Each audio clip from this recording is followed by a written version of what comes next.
So now he brings down Hayav Adam Hodolo. How do you get, of course, a person, a human being? He has to understand. This is I'm reading a sefer, a beautiful sefer.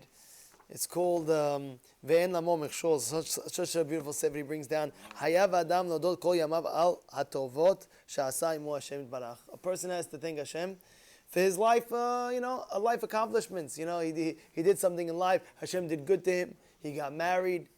Some people didn't want to thank Hashem because he got married. Something is worse, No, you got married. Has v'shalom. You thank HaKadosh Baruch Hu that you got married.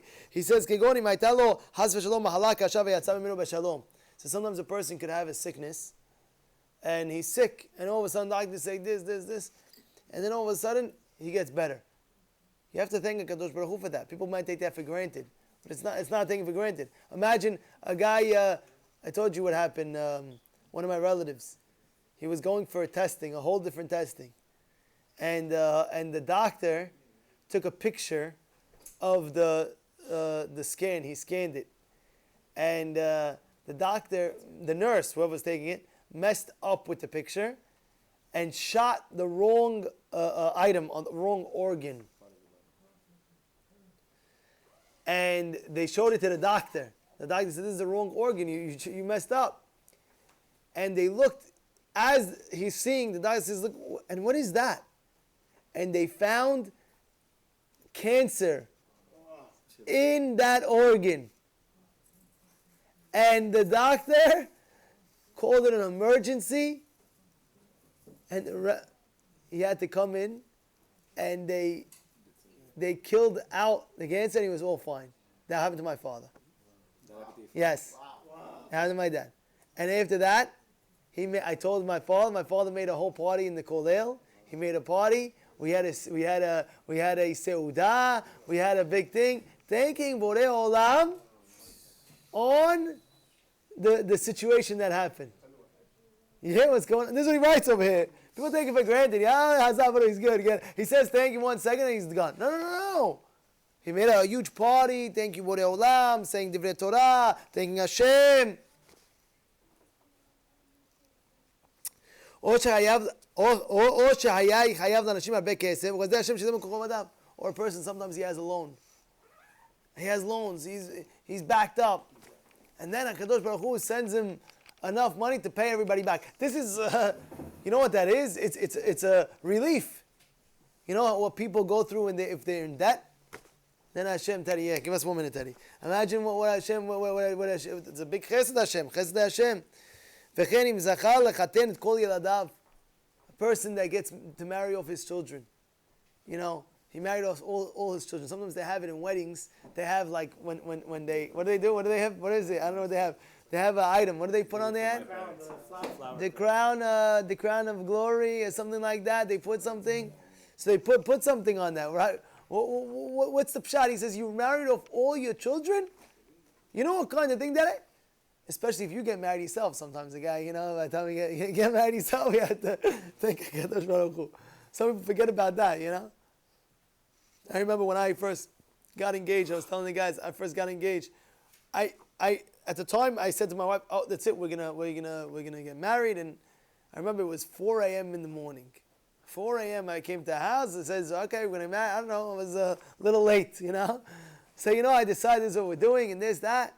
So I remember at the time, my in-laws, they were so happy and everything like that. I wanted to be out there. I was like, yeah. So they come down at 4 in the morning, and I was like, oh, sorry, I didn't want to make commotion and wake up. It's like, no, this is the happy moments. Happy moment. It's everything's like that. When a person gets engaged, it's a happy moment.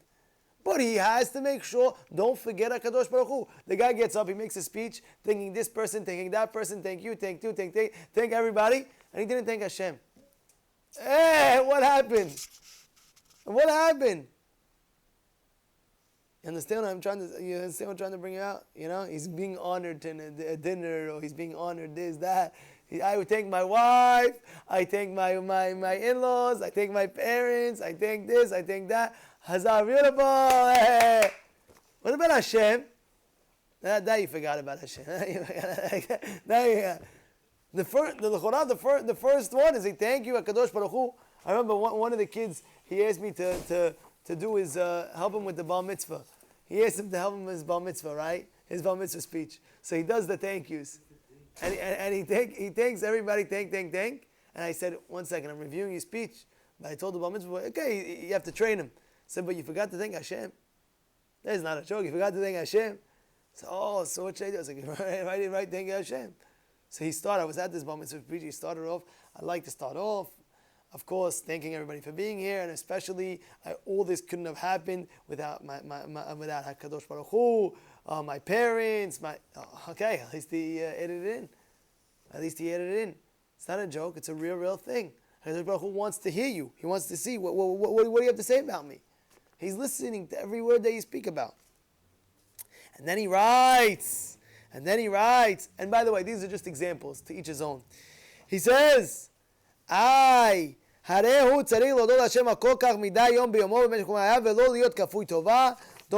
be. He says, and if you do all this, Hashem will continue giving you good and beracha in your life. I'll read it to you.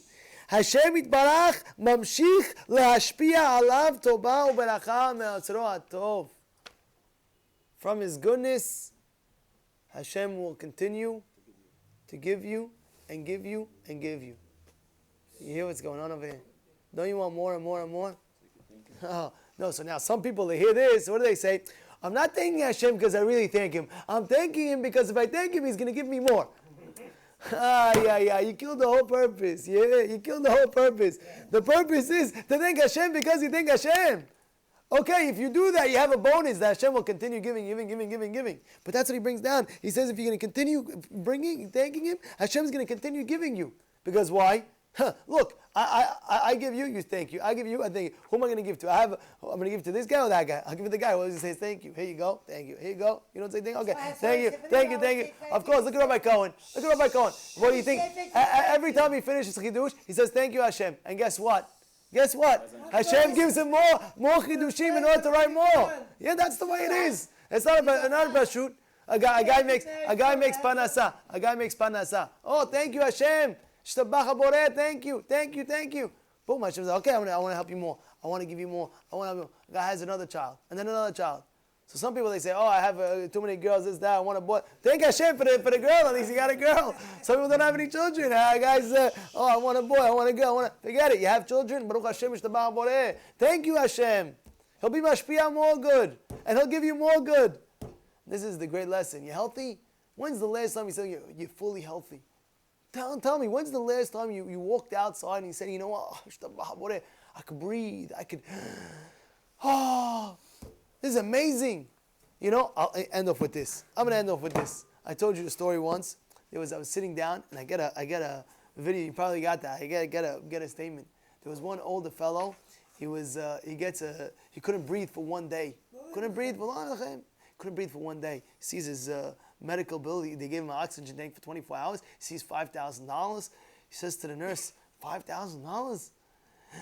He takes a deep breath. So the nurse says, sir, for $5,000, it's not worth it your life, okay? You're able to breathe for 24 hours with this oxygen tank. He says, no, I'm not complaining about the $5,000 that I have this. I'm complaining in my mind, $5,000 for 1 day of breathing. I'm living 70 years. All these years, Hashem's giving me $5,000 just to breathe every day. You ever think, Hashem, that I could breathe? You know, I was at a wedding one night. I saw the guy, the father of the kala, holding a oxygen tank as he's walking down the aisle. We take it for granted. Why? We see everybody else is healthy. So, oh, everybody, you don't look at that guy. You look at everybody else. So what do you want from me? No. Think about what HaKadosh Baruch Hu is giving you. Oh, you could see? When's the last time you thank God for that you could see? When's the last time you could smell? I have news for you. One time I was at someone, I'm giving him the Beis Hamim. Saturday night, I'm taking the Beis Hamim. Yeah, take the Beis Hamim. He says, no. I was like, why not? No, you have to, I'm shambling the guy. You have to make it. You have to bless the Beis Hamim. There's that. So he points to his nose, like he doesn't want to talk. He's like, what's with your nose? You want me to pick your nose? Come on. Yeah. Say that beracha. So he tells me, Rabbi, I felt bad after. But he's like, Rabbi, he doesn't have, he lost his sense of smell. We take everything for granted, you know what I'm saying? What about going to the tesh? Guy on one dialysis, that I told you, one of my friends, he was in the yeshiva with me. He had to leave the yeshiva. He came back. He told me if I didn't have religion, I would have jumped the roof. I said, what do you mean? Dialysis is the hardest thing. So what? He starts explaining to me. It filters out your blood. Shembach puts like a small kidney bean, whatever, kidney, the size of who knows what, and it filters out your whole system. Filters out your whole system. Abotai, we can't take it for granted. The more you think HaKadosh Baruch Hu for everything in life, the more you're going to give, the more you're going to get, the more you're going to this, the more you're going to get. Bezrat Hashem, Hashem sees that. You stay healthy longer. You make more. You do well. And everything goes into play. So therefore, take it for granted. I'll end off with this last point. Mehila. Like this. Rabbi Victor Miller one time. He saw he was on Ocean Parkway. He saw Ocean Parkway. He's sitting down on Ocean Parkway. As he's sitting down, his daughter walks by. Dad, what are you doing over here? So I'm thanking Hashem. Thanking Hashem what? Thanking Hashem for my son-in-law, which was her husband. Right? Thanking Hashem for my son-in-law. I have a good son-in-law. Says, Daddy. His daughter says, I got married 40 years ago. He says, yeah, and for 40 years I've been thanking Hashem that I have a good son-in-law. That's what he's telling you right here, by the way. You ever thank Hashem for good in-laws? Salim? You ever thank Hashem every day? Every day. We have to thank Hashem for all of the good things.